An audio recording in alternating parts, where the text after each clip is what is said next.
Hello everyone and welcome to this video.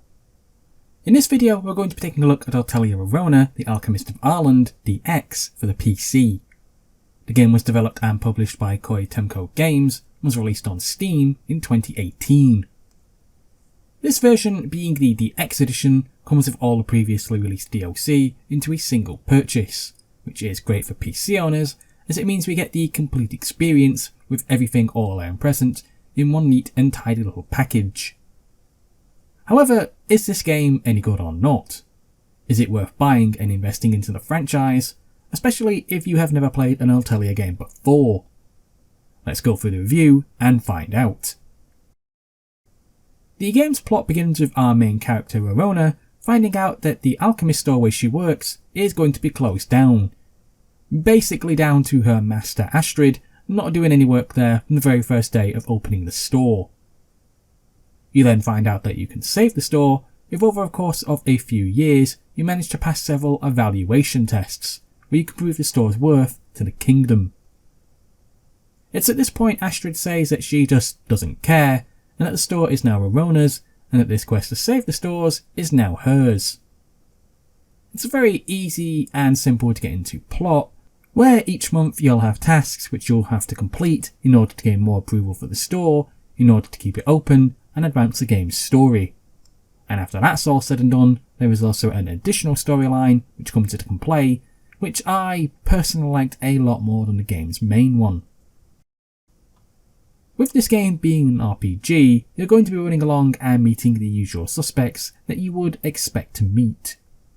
With that being said, however, I still utterly enjoyed each and every one of them who came along, and how each one of them added to the game's story as time went by. A prime example of this is that I wasn't expecting a Bruzette style character to just randomly show up in the game and throw new situations into the mix, yet it does. And it's things like this that I really liked about this game and its cast of characters. You never really know what strange and bizarre events the group will end up getting themselves in, or which bizarre weirdo will just randomly show up out of nowhere. I don't want to say too much as I don't want to spoil things for the gamer, especially if you are new to this series and have never played an Atelier game before, so I'll just simply say this. There's a lot to like about this game's cast of characters. The Alchemist of Arland's gameplay works pretty much like what you would expect of any traditional RPG of today.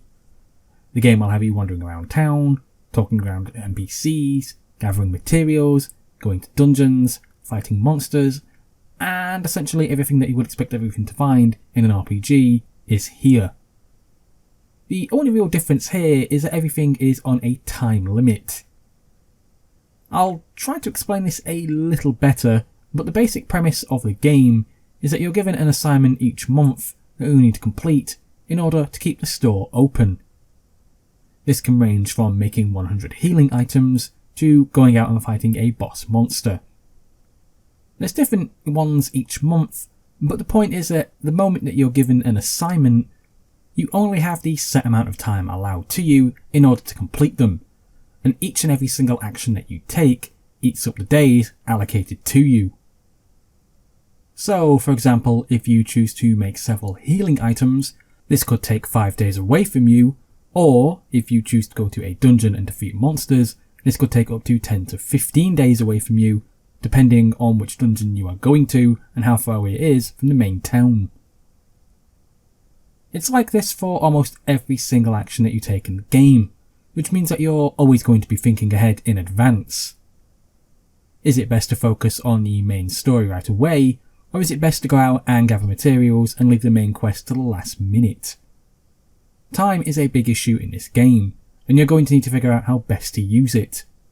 And if I'm being honest, I only really felt I could properly enjoy the game once the time element had been removed, and we then go on to the additional story near the end. The graphics for the game are a hybrid of 2D rendered sections overlaced with 3D rendered characters and environments. So it's a type of RPG with visual novel elements thrown in and mixed together. Really, I think that the best way to describe the graphics for the game is that they do exactly what the Neptunia franchise of games do by having 3D rendered characters and environments when exploring, and when in combat, and when for when the game's story is being told, everything switches to a 2D visual novel type format. Personally, I like the game's graphics as they have that kawaii look and feel to them, and really my only complaint would be that when interacting with objects or people, there seems to be this odd 1 to 2 second delay. This was present in the PlayStation 3 edition of the game, but I'm not really sure why it's here in the PC edition, considering that this could easily have been ironed out. The environments for the game can feel a little repetitive if I'm being honest. You see, each dungeon is split up into several smaller areas, which then lead off to other smaller areas, which then lead off into yet more smaller areas.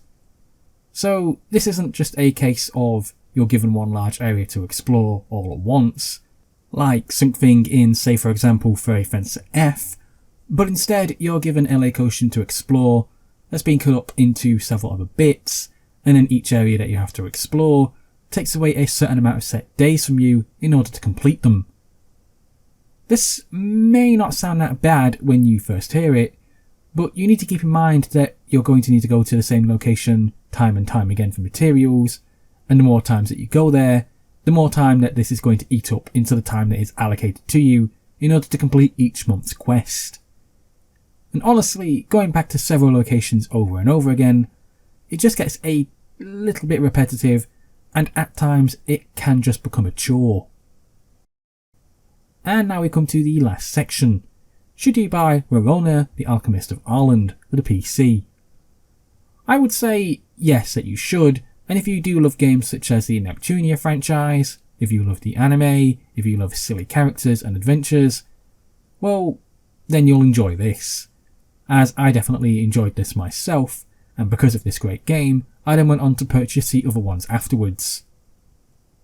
I really liked the adventure that was forced on Rorona, and how over the course of a few years, we get to see her grow as a person and become a better alchemist, and become more of an adult.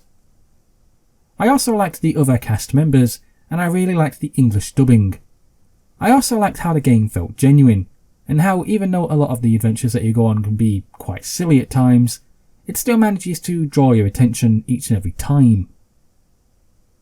Would I recommend Rorona The Alchemist of Arland, and subsequently the 2 other following sequels? Yes, I definitely would.